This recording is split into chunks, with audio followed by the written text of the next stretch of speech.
Hello and welcome. Right now, we would be discussing the parts of the essay by Rosemary, Garland, Thomson.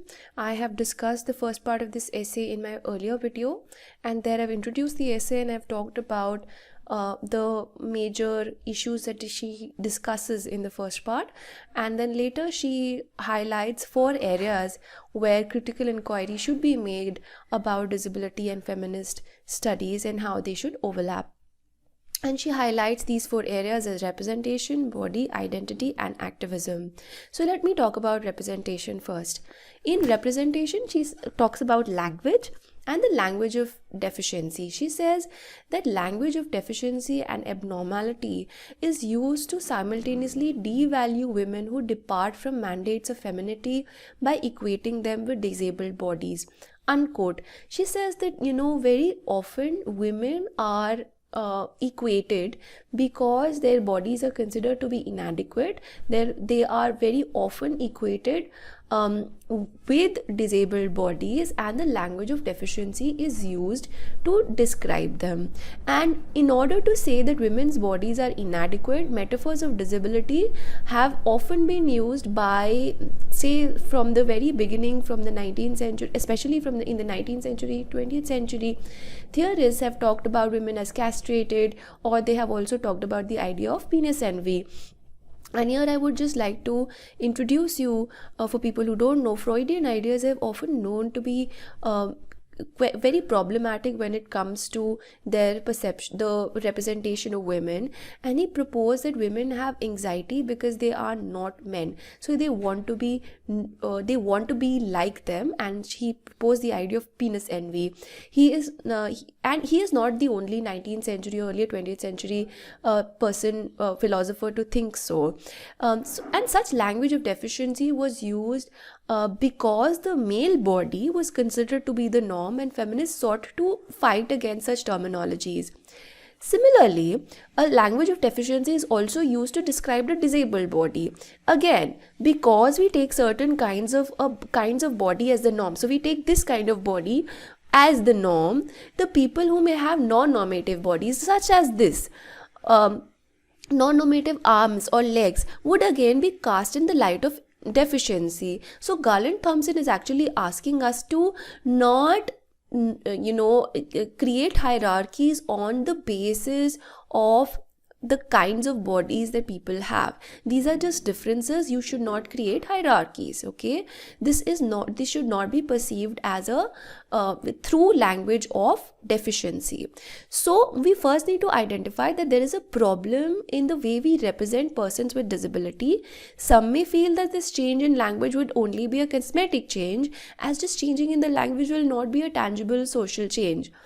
But Thomson then tells us why this change in representation is so essential. She says that very often people use disability and this language of disability to justify the killing of disabled bodies, either through euthanasia or through abortion.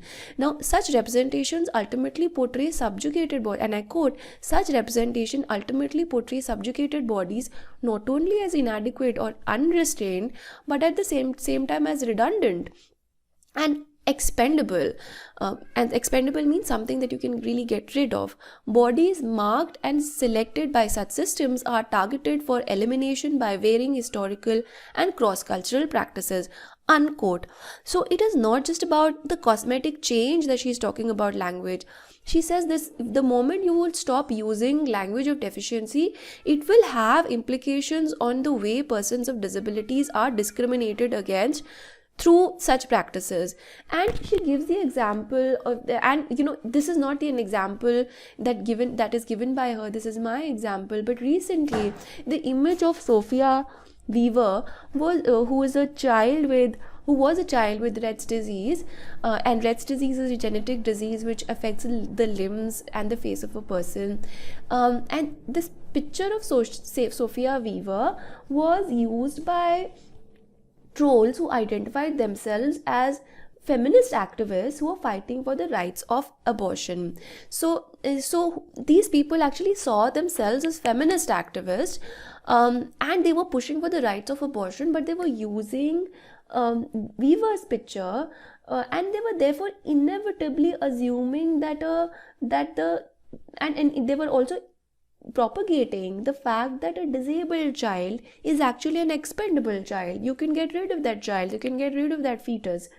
And actually Weaver's mother, Sophia Weaver's mother, got this picture removed, but it brings to the fore that disabled bodies are often considered expendable even by people who may ostensibly be fighting for battles of equality. So a feminist theory that is cognizant or that is informed by disability rights is definitely needed. I'm also attaching the CNN article with this story in my show notes. Now this is the end of the first section where she talks about representation. Next she talks about body. Here she says, and I quote, "A feminist disability theory calls into question the separation of reconstructive and cosmetic surgery, recognizing their essentially normalizing function." And she says that cosmetic surgery is twin, reconstructive surgery eliminates disability and enforces the ideas of what might be thought of as normalcy system, unquote. Now there are various kinds of cosmetic surgeries which to her view are optional, and people go through these cosmetic surgeries because they don't want to be noticed for such distinctions of the body. And she says that equating cosmetics, she basically says that you could equate cosmetic surgery and reconstructive surgeries, which I personally would disagree with, but this is her own point. And she says it is based on the same disciplining principle that all bodies should conform to a certain norm.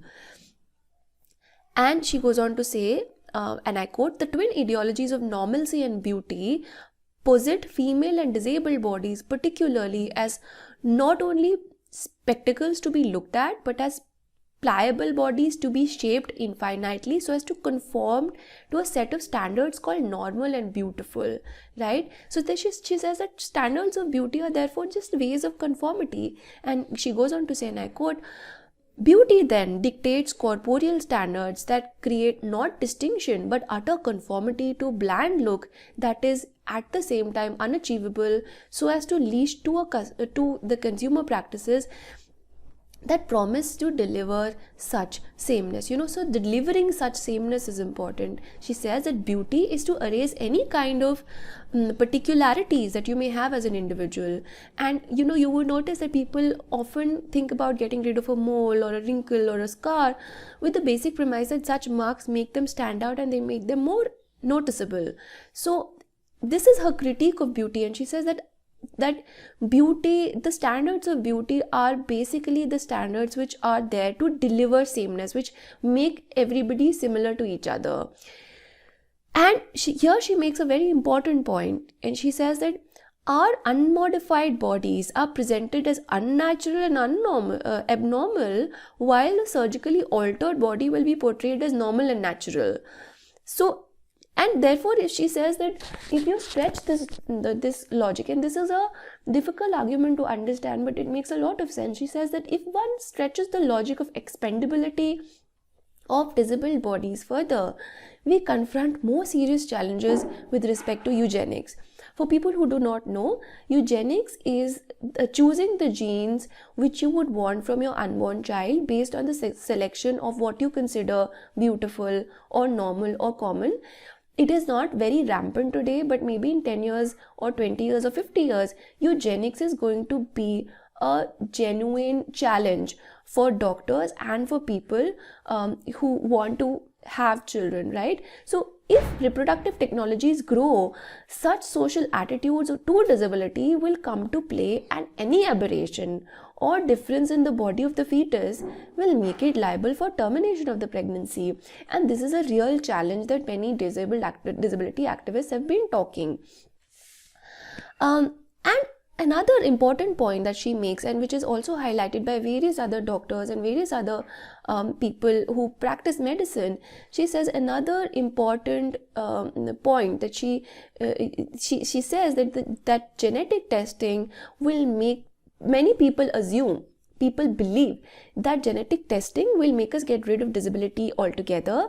And this is a flawed notion, because with the help of various other technological advancements, more people will survive life-threatening diseases and will live longer but with impairments. Look at where we are going with respect to wars, right?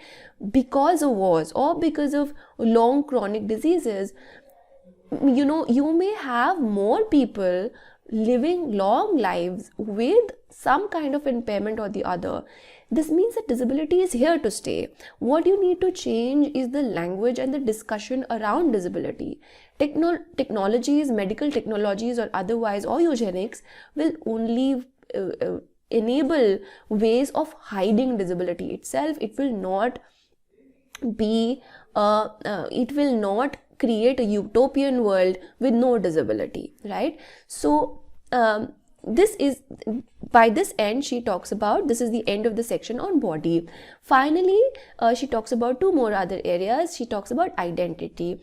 Here she talks about the experience of being a woman with disability. She says that, and I quote, cultural stereotypes imagine disabled women as asexual, unfit to reproduce, overly dependent, unattractive, and generally removed from the sphere of true womanhood and feminine beauty.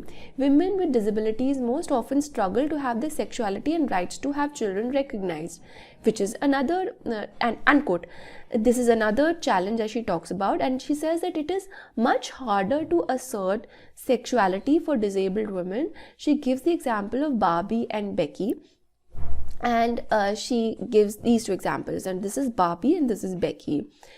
So the feminist critique of Barbie is that it is so feminized that it is just an object of male desire.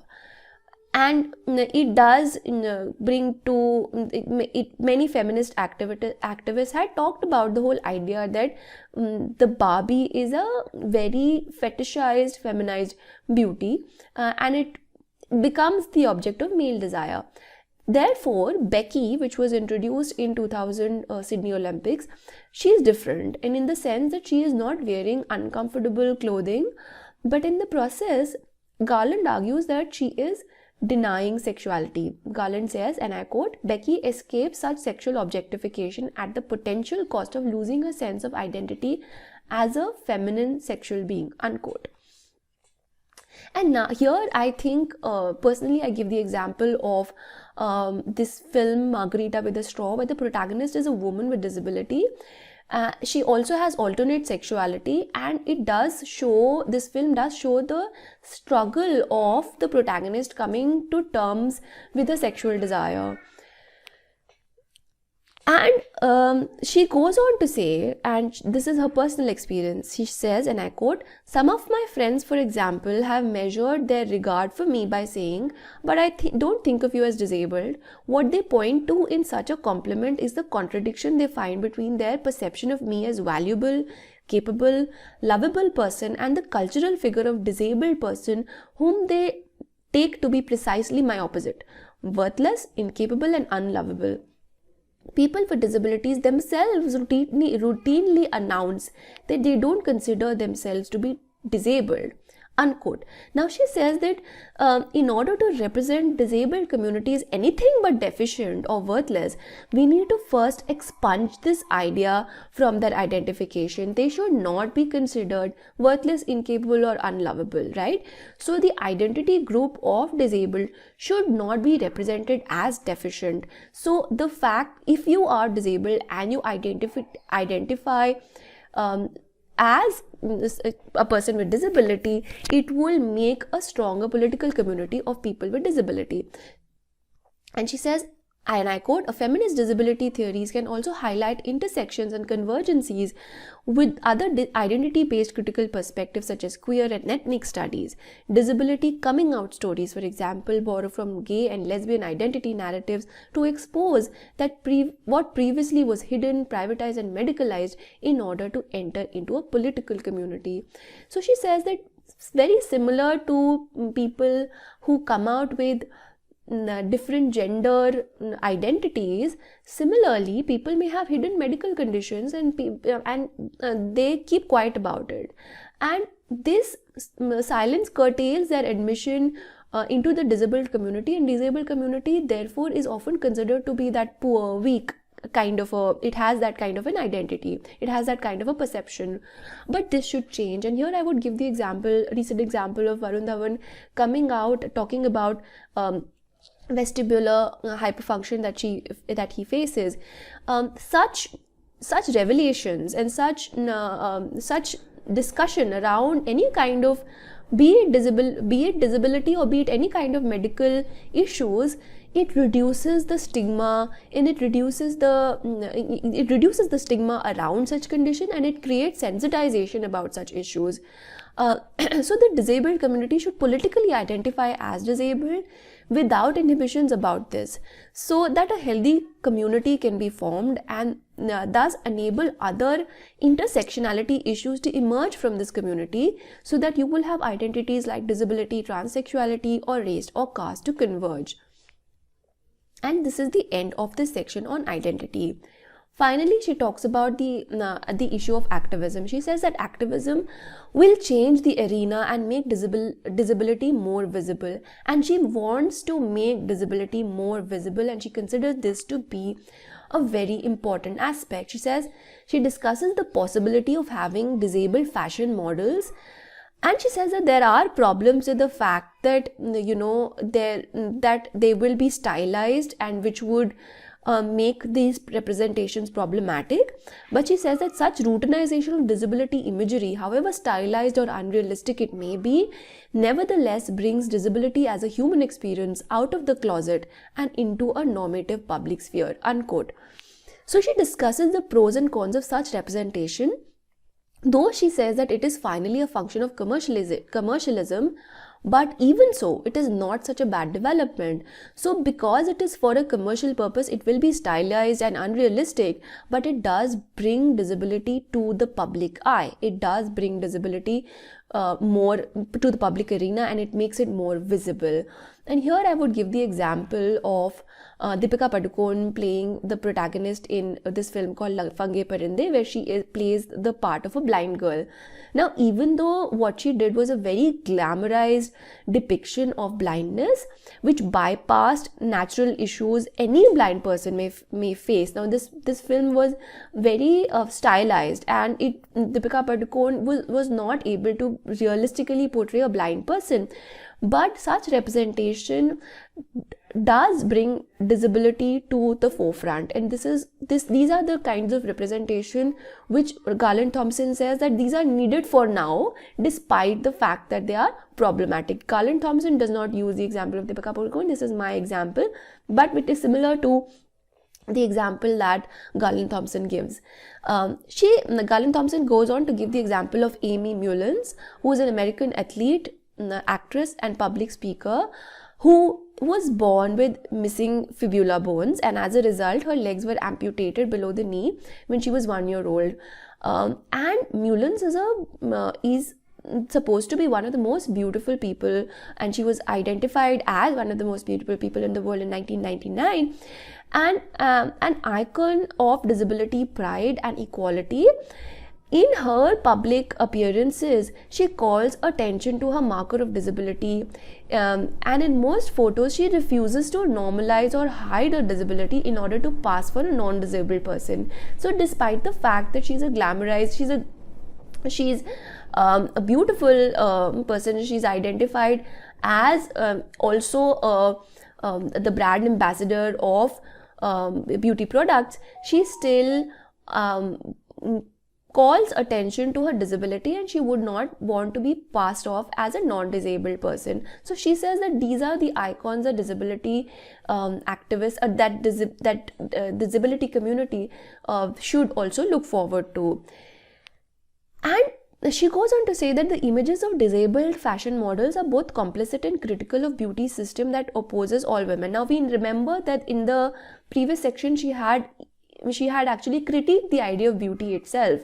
Now she's saying that nevertheless such consumer culture can provide the raw material of its own critique, and she says she does not forget that such images are enabled by capitalism and consumer culture, but at the same time she identifies that commercialism may on the one hand create or promote false standards of beauty, but at the same time it even it can even critique the same standards of normative body through examples like Mullen. So you have two different examples of commercialism bringing two different distinct icons for disability.